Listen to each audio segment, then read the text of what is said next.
Après sa prise de fonction, il bat le Shakhtar et il se qualifie pour les huitièmes de finale de la Ligue des Champions. Dingue, exactement. Et victoire donc ce soir face à Montpellier. Question, Gasset a-t-il déjà tout changé? Habillage à la Marseillaise. Ludo, ton premier. En partie, oui. En grande partie. En grande partie, donc oui. Dave. Pareil, en bonne grande partie, ouais. Timothée. Il n'a pas tout changé, mais il a changé l'essentiel. Donc oui. Oui. Seb. Ouais. Président. On va commencer avec vous d'ailleurs. C'est évident.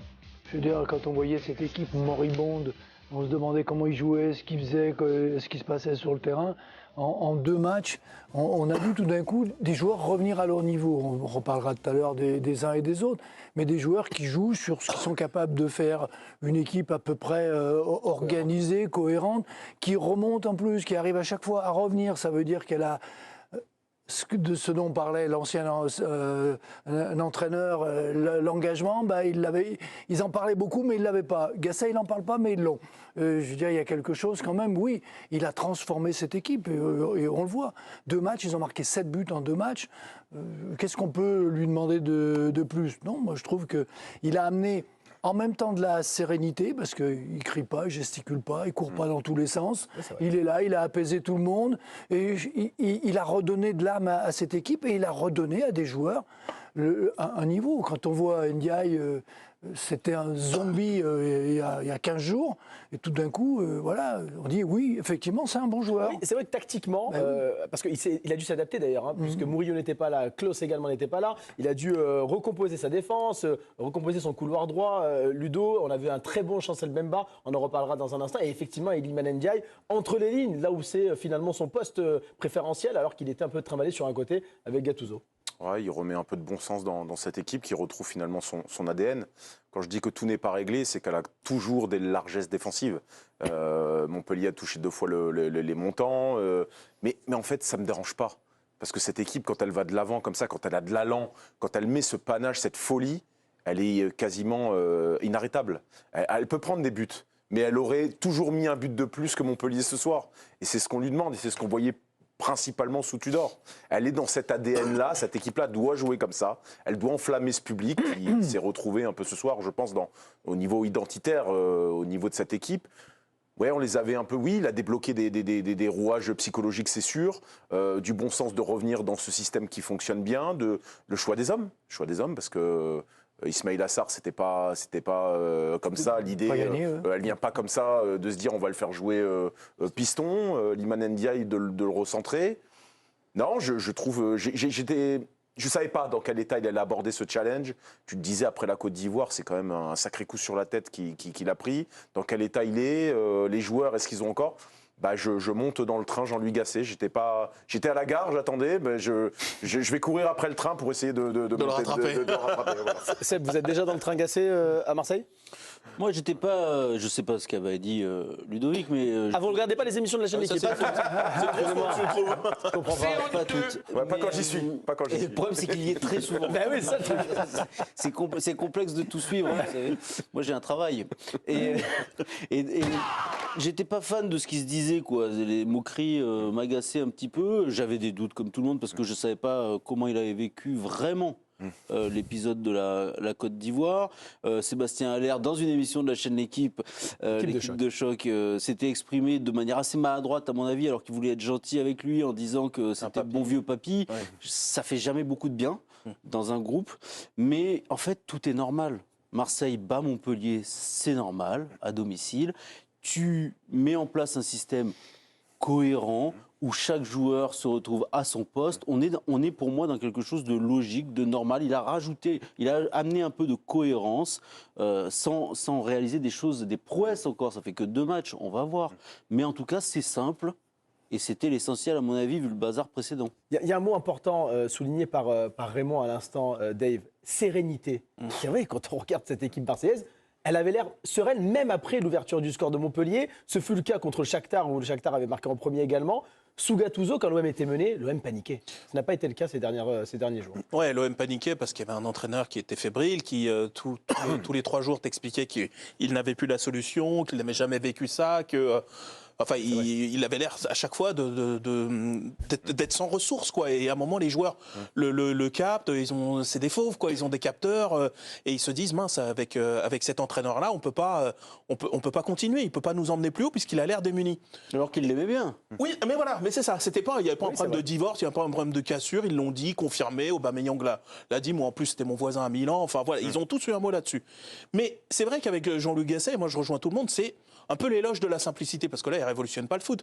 Mais par rapport à cet effectif et par rapport à tout ce qu'on se disait, c'est un effectif qui avait été construit essentiellement sur cette base un peu qui convenait bien au 3-5-2, 3-4-3, bon, plutôt 3-5-2 d'ailleurs, et qu'en remettant à peu près les meubles à leur place, en apportant cette espèce de calme, là, pour le coup, lui, sa placidité, moi je vais appeler ça comme ça, ça devient un atout dans cet environnement qui était assez explosif, c'était vraiment fil rouge, fil bleu, tu as l'impression que la matière était vraiment explosive et que lui il apporte une espèce de calme. Moi je suis assez d'accord, en fait il remet de la normalité et effectivement, encore plus que contre le Shakhtar, j'ai trouvé que ce soir, il y avait vraiment beaucoup de calme. Effectivement, ils sont menés. Alors attention, ils se prennent des poteaux, ils se prennent des machins. Mais par contre, j'ai trouvé qu'ils sont restés dans leur logiciel de jeu. Et d'ailleurs, quand ils ont reconnecté au match, mais ça n'a pas arrêté, jusqu'au bout. Et ça, là, on reconnecte avec quelque chose qu'on avait vu il y a un peu plus d'1 an. On va vous donner la parole dans un instant, Timothée Mémon, mais Georges Quirinou nous appelle avant l'arrivée de Jean-Louis Gasset, certainement en conférence de presse que l'on va suivre, bien sûr, sur la chaîne L'Équipe. Georges, salut, vous êtes avec Nicolas Carme ce soir. Vous partagez l'avis du plateau, la sérénité prédominée ce soir à Marseille, malgré l'ouverture du score de Montpellier? Salut les amis, ouais moi je partage complètement ça, surtout qu'il faut avoir une idée du contexte sur place. Ici il y avait dans les tribunes Virage Nord des banderoles qui disaient vous êtes toujours en sursis, enflammez-nous. Effectivement il y a ce but avec la bourde de Gigot, l'ouverture du score des Montpelliérains. Et c'est vrai que là on s'est dit un peu on va voir comment ils vont réagir. Et là on a vu Jean-Louis Gasset finalement assez serein, pas paniqué, finalement peut-être transmettre ça à ses joueurs et surtout un joueur métamorphosé ce soir. On va en parler tout à l'heure j'imagine, mais Iliman Ndiaye avec son but derrière dans sa célébration, c'est un garçon pour son premier but au Vélodrome qui a enlevé 1000 tonnes sur ses épaules. Et voilà, derrière il y a une équipe qui on a senti a été un peu plus dans le relâchement, avec beaucoup plus de confiance en elle et qui finalement a dominé logiquement cette fin de rencontre. Donc voilà, je sais pas si c'est un effet Gasset, mais en tout cas c'est sûr que, comme le disait Raymond au tout début, il gesticule pas de partout sur le banc de touche, il est là, il accompagne ses joueurs tranquillement quand il faut, il replace et finalement il a réussi à donner la confiance à cette équipe qui, souvenez-vous, il y a une semaine perdait à Brest. On a l'impression que c'était il y a une éternité déjà. Vous restez en fil rouge avec nous, Georges. On reviendra vers vous dans un instant. On écoutera Jean-Louis Gasset notamment. Timothée, vous êtes un peu plus mesuré, malgré tout? Jean-Louis Gasset, non. Je ne suis pas mesuré, bien au contraire. Moi, j'ai eu la chance de le connaître quand il est passé à Saint-Etienne, de suivre ça de très très près, où il a fait beaucoup de bien, de le connaître aussi un peu avec la Côte d'Ivoire. Rapidement, furtivement. Un peu rapide, mais quand même, quand il est arrivé à Saint-Etienne, je laisserai aux techniciens et aux tacticiens qui sont autour de cette table décrypter ce que fait Jean-Louis Gasset. Mais humainement, c'est quelqu'un qui a quelque chose. C'est quelqu'un qui a un truc en plus. Et ça compte.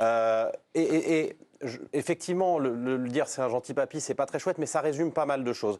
Parce qu'il crée du lien. Il crée du discours. Quand c'était à Saint-Etienne, il avait vu tous les cadres et tous les joueurs dans son vestiaire. Je sais que c'est ce qu'il a fait également à Marseille. Et j'en viens même à penser que le choix de mettre Iliman Ndiaye, je ne suis pas sûr que ce soit juste un choix. C'est peut-être une discussion qu'il a eu avec Iliman Ndiaye qui lui a dit « Moi, je n'ai pas l'impression d'être exactement là où je devrais jouer. J'aimerais peut-être être réaxé. » Et il l'a entendu, il l'a écouté. Ça avait été tenté sous Gattuso. Voilà. Pas confirmé, mais ça avait été tenté. Oui, ça avait été. Et peut-être que Ndiaye avait tout de suite senti que c'était là qu'il pouvait être meilleur. Donc humainement, il a vraiment une patte, un truc en plus. Certainement pas un truc miracle, quelque chose de simple, mais quelque chose qui fait que le relationnel fonctionne. Tanguy, la réaction d'Iliman Ndiaye, justement, qui parle de l'effet Gattuso. L'effet Gasset versus l'effet Gattuso. C'était au micro de... Mais ça parle aussi de l'effet Gattuso. Dans votre émission, C'était au micro de Prime Video. Je pense que c'est l'un de mes meilleurs matchs. Oui, je sens qu'il se passe quelque chose. On le sent tous. Les supporters aussi. Donc voilà. Une belle émulation du côté de l'Olympique de Marseille. Oui, en fait, la force peut-être de Gasset ce soir, c'est d'avoir retourné finalement ce public en très peu de temps, parce qu'on a vu un public complètement acquis à la cause des Marseillais dès le troisième but marqué. Vraiment. Oui, mais il y avait déjà le match du Shakhtar. On oublie ce qu'on disait, ils ont perdu à Brest il y a une semaine. Il y a à peine une semaine, effectivement. Dans tous les on les a laminés. Je veux dire, cette équipe, elle était pitoyable. On se dit, c'est pas possible. Et il y a une semaine, à cette heure-là, C'est pas- Gasset ne savait toujours pas s'il allait entraîner l'OM ou pas. Il avait reçu un coup de fil dans complètement. ces eaux-là, à peu près. Et il y a le premier match de Coupe d'Europe qui est un match couperé où il faut, s'il perd ce match-là, ça y est, c'est plié. Hein, et tout ce qu'on peut dire maintenant n'aurait pas existé. Donc il arrive à remettre cette confiance. Et ce match-là, ils étaient quand même attendus. Les supporters, voilà, c'était pas gagné d'avance. Il fallait quand même le gagner. Et moi, ce que j'ai aimé, c'est ça. Mais c'est ce qu'il a toujours eu. Il était adjoint longtemps. Il avait ce relais avec les joueurs. C'était lui qui créait le lien en permanence. Et je trouve que c'est un bon apprentissage pour les entraîneurs. Le fait d'avoir eu ce contact avec les joueurs, on peut garder un lien plus facilement. Ouais, mais ce et que tu on disais, crée quelque chose. Ce que tu disais aussi, c'est que sur la durée, après, ça devient caduque. Parce que Sur tu es la obligé durée. de faire des choix. Oui. Et ceux qui t'aimaient les premiers mois, Ouais, commencent mais peu importe, finalement, Ludo, Mais puisqu'il a tu signé peux pour 4 les- mois. Exactement. Voilà, Donc mais, ça tu, correspondait mais tu bien. peux quand même faire les choix. Je veux dire, si tu expliques, si tu es cohérent et si c'est une évidence, et si tu fais tourner un petit peu, ça peut passer. Les joueurs, ils sont bien obligés de comprendre que tu joues à 11 et que. Mais si c'est systématiquement, tu tapes sur les mêmes et que tu gardes les mêmes quoi qu'il arrive et que tu n'expliques rien, et je pense que Jean-Louis, il sait prendre les joueurs. Le bon vieux papy, mais le bon côté du. Voilà, c'est. Je comprends ce que tu veux, je comprends ce que tu vis, on va t'aider, on va faire quelque chose avec toi. Et ça fait grandir. Et pour corroborer cet aspect humain, on va parler évidemment d'Iliman Ndiaye parce qu'il a fait un grand match, mais moi j'aime la façon dont il gère Gigot. Parce que Gigot, après son énorme bourde, il peut sombrer. Après le but encaissé, je ne peux pas surinterpréter, mais il y a un regard, on le voit, qui est diffusé par le diffuseur, il y a un regard. Et puis quand il sort Gigot, il y a un mot un peu plus long à l'oreille. On imagine tout à fait ce qu'il peut dire en lui disant voilà, ça arrive, c'est pas grave, on a bien réagi, oublie, passe à autre chose.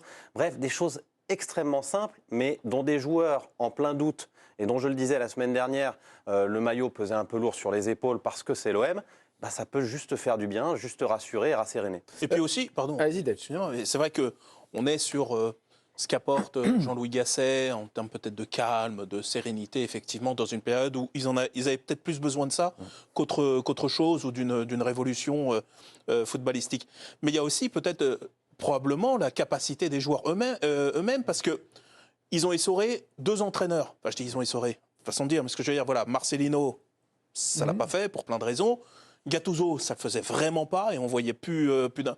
À un moment, là, si avec le 3e, tu n'y arrives pas, c'est plus le problème de l'entraîneur. Ça veut dire que ça devient. Et je pense que ces joueurs-là, qui sont quand même pas des mauvais joueurs, on peut discuter peut-être sur le choix de l'effectif, mais globalement, moi, je me souviens des commentaires fin juillet, début août, quand on faisait des projections sur le championnat, on se disait quand même que l'effectif de Marseille. C'est de qualité. Exactement, c'était quand même un bel effectif avec de la qualité ici et là. Ils n'avaient pas vu les matchs d'Ismaïl Assar depuis longtemps alors. Alors peut-être, mais Ismaïl Assar, c'est quand même pas lui l'alpha et l'oméga de Ça en l'OM. faisait partie par exemple.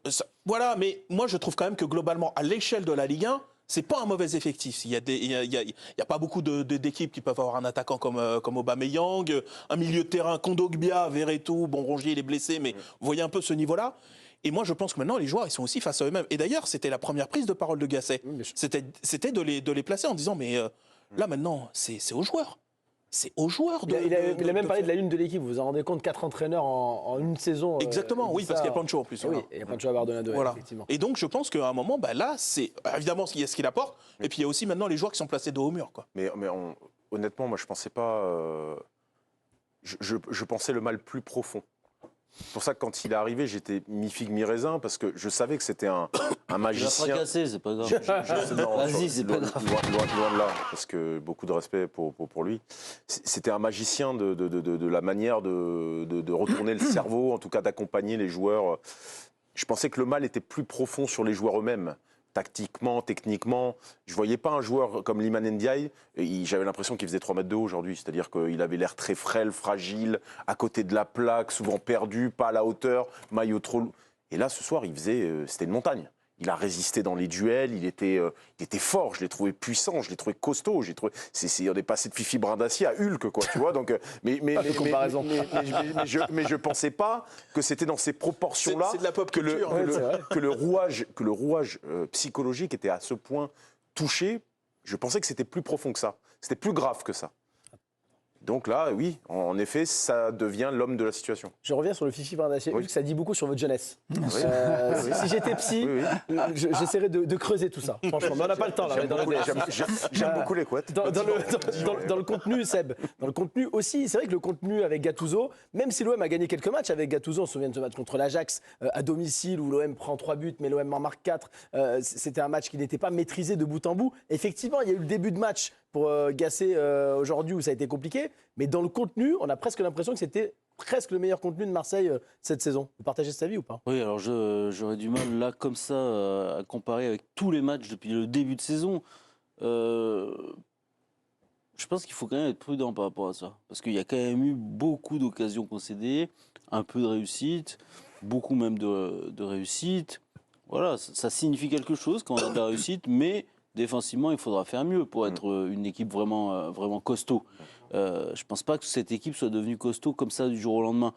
En revanche, c'est cohérent, encore une fois. Et la cohérence te permet de battre Montpellier à domicile, en fait. Oui, la normalité. Montpellier, on regarde toujours, on analyse les matchs qu'à travers une équipe. J'aime bien quand même les analyser à travers 2 équipes. Et Montpellier, au bout de quoi 50-55 minutes, Là, c'était fini. c'était fini. Et même dans le cœur du jeu, où il y a du talent, Savanier, il était cuit un peu. D'ailleurs, il est sorti. Donc, il y a aussi un adversaire en face qui n'est pas très solide et qui s'effondre aussi. C'est un rapport de force, c'est normal. Et Marseille finit bien mieux. Mais il ne faut pas oublier l'adversaire, je crois. Au-delà de l'aspect tactique, Georges Quirino, vous êtes toujours avec nous à Marseille en direct du Vélodrome. Il y a aussi l'aspect mental, on vient de l'évoquer un peu en substance là autour du plateau. Sa force aujourd'hui, c'est d'avoir ressuscité quelques joueurs, et on pense en premier lieu évidemment à Iliman Ndiaye, on va en parler dans un instant. Mais non, mais c'est ça, effectivement, si on vous avait dit il y a une semaine que sur cette semaine-là qu'on vient de vivre entre l'Europe et le match de Ligue 1, que les joueurs décisifs ou influents allaient être Iliman Ndiaye et Ismaïla Sarr, est-ce que vous m'aurez cru? Parce que là, voilà, Sarr, il a déjà été décisif face au Shakhtar Donetsk. Ce soir, Ndiaye, il est complètement métamorphosé. Et le miracle de Gasset, si on peut l'appeler comme ça, c'est aussi de voir finalement en fin de mi-temps, lors de la seconde période, voir même rentrer un joueur comme Pape Gueye finalement pour apporter quelque chose au milieu de terrain, pour remplacer Verretou ou Kondogbia. Pape Gueye qui avait été mis complètement sur la touche par Longoria parce qu'il voulait pas re-signer. Et aujourd'hui, parce que Gasset a insisté, finalement, le revoilà, et voilà qui apporte une option au milieu de terrain, alors qu'on a l'impression que derrière ces joueurs-là, en l'absence de Rongier, même il n'y avait pas grand monde. Donc voilà, on a l'impression que tout est rentré dans l'ordre finalement, et que des joueurs qui n'existaient même plus sont réapparus en cette fin de semaine. Pour moi, c'est ça qui vraiment me saute aux yeux à l'issue de cette première semaine de Gasset. Rejoignez sur la chaîne L'Équipe, il est 23h. Marseille s'est imposé en clôture de la 23e journée de Ligue 1. Marseille a battu Montpellier 4-1. Les images avec